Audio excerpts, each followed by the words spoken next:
एक समय की बात है। एक गांव में एक छोटी लड़की रहती थी जिसका नाम रिया था। रिया बहुत ही प्यारी और सुशील थी। वह हमेशा दूसरों की मदद करने के लिए तैयार रहती थी। एक दिन रिया गांव के बाहर एक जंगल में गई। उसने वहां एक घायल पक्षी देखा।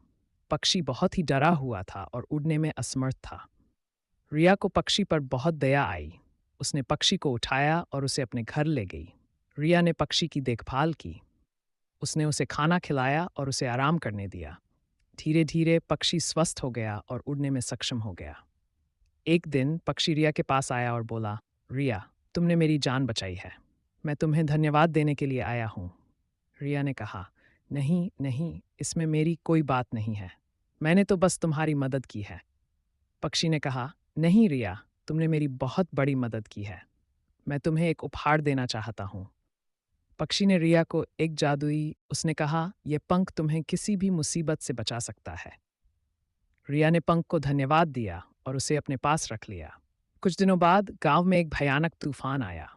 तूफान में कई घर तबाह हो गए। रिया का घर भी खतरे में था। रिया ने जादुई पंख का इस्तेमाल किया। पंख ने रिया के घर को तूफान से बचा लिया। गांव के लोग रिया के पास आए और उसे धन्यवाद दिया। रिया ने कहा, यह तो बस जादुई पंख का कमाल था। लेकिन गांव के लोग जानते थे कि रिया बहुत ही दयालु और अच्छी लड़की है, इसलिए उसे जादुई पंख मिला। कहानी का नैतिक, हमें हमेशा दूसरों की मदद करनी चाहिए।